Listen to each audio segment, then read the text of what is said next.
One of the things I say to a lot of creative studio founders or freelancers is your first hire should be a VA. What do you think stops most people from hiring a virtual assistant? It's a few things. One being a control freak, another one being burnt with your first, and another one thinking it's more work than it's worth to get started. Yeah. Now, whenever you get a VA on board, yes, there is extra work to be able to offload tasks to them. And so most people make the mistake of just going bleh and just like puking up their whole business onto the VA and says, right, you run it now. And that's exactly the wrong thing you want to do. You want to go, right, what do I want to outsource? Is it editing video content? Right, boom, just give that job, just get that perfect. No longer do you have to edit your video content, right? What's the next thing? Do I want to do someone to be able to do my invoicing and get rid of my bookkeeping side, right? Let's just get that one thing. And your video editor is not your bookkeeper. So actually you don't need to have just one VA. You might actually go, well, if I need to have someone to do my editing, someone to do my bookkeeping, someone to do my diary management, someone to do something else, actually maybe think about it more like a portfolio approach to go, right, here's the job. Let me find the best VA who can nail that piece of the job. Get rid of that, get them working. Great. Now I've got like a hugely valuable person just managing, whose skills are that thing, just managing that piece. Then let's move on to this, because most of us aren't afraid of having a bookkeeper. If you ask most people, we all kind of start with, oh, I need someone to do my accounts and bookkeeping, and like we get that because maybe as a creative, bookkeeping is like completely the opposite it's like side. Your worst nightmare. Exactly. So you're happy to do that, and you're also happy to say, I'm not skilled in that area. So I'm happy to find someone who is skilled in that area. I'm happy to work with them, and then I'm happy for them to tell me what they need from me. So actually we find it quite easy to get rid of the bookkeeping side. Do transition onto someone managing your email.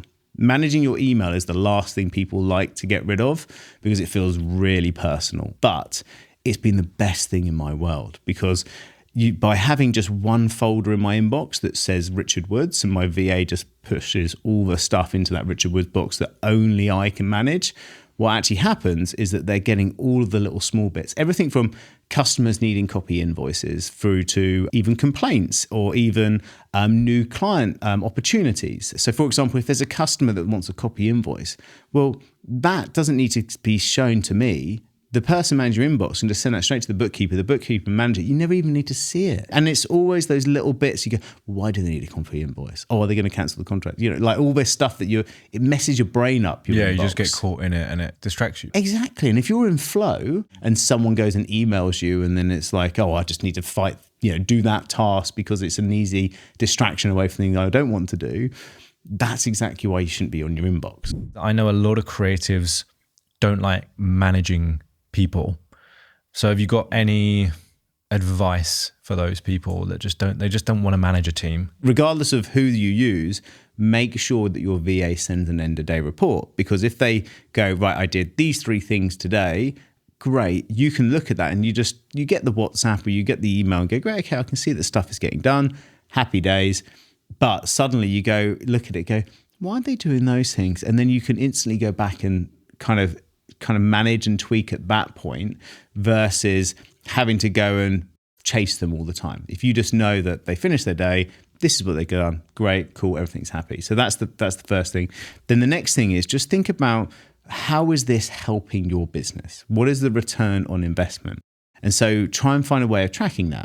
So if it's down to marketing, we'll get them to look at, well, how many more impressions they're getting, what's the reach, what's the kind of leads that you're getting, and actually have a dashboard for that. So they started with your accounts getting 1,000 impressions a week, and then each week you can see it going up, and actually now it's getting 2,000 impressions.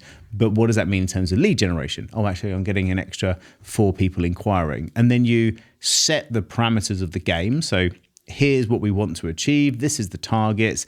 And you, VA, are now going to try and work to be able to achieve more leads in my business, more reach, more views on my content. And if that is the case, then you are both playing the right game. You both know what the rules are, which is increase the reach, get more leads, and therefore the business grows. That's great. So everybody's on board. There is no, we all know, well, does this get us more leads? Yes or no, right? So that's one way of doing it. It all sounds great in theory, but I think we both know that it doesn't always go like that. You've got a lot of experience in the business world. So you've had teams, you've managed people before. And so I think your insights on this would be valuable. So I've got a client who is an audio production agency, and their editor that they've got at the moment keeps making mistakes. Obviously, for something like that, whether it's a VA or a team member, it just gets frustrating, right? And also if it's going out direct to client, and even if there's a checklist and it's like, oh, they clearly haven't followed the checklist, or they've missed this bit or something, then that's also potentially damaging the reputation of that business. And so if you then lose a client as a result of that, that's like a massive thing. And I think that's when people start to get protective over the stuff they control and that they see and that they don't. So I'm sure, or have you experienced these things in the past? And if you have, what do you do about it? Yeah, definitely. So the checklist thing is important because everybody can do these like lovely checklists or, you know, ways of doing stuff, but it's about where is the accountability on it. So when we do a checklist, we say, for example, let's say how to upload a video, edit and upload, ready for client approval type video, right? So it would have, here's all the things that you must have done. Make sure there's no black space at the end, make sure the intro, the outro is there, make whatever all the things are, right? Then put it there. Now I'd make the last thing on that checklist, take a screenshot of all of these things ticked off and WhatsApp it to your line manager, right? Right. Having to do that last bit means that they have that knowledge, there's accountability there.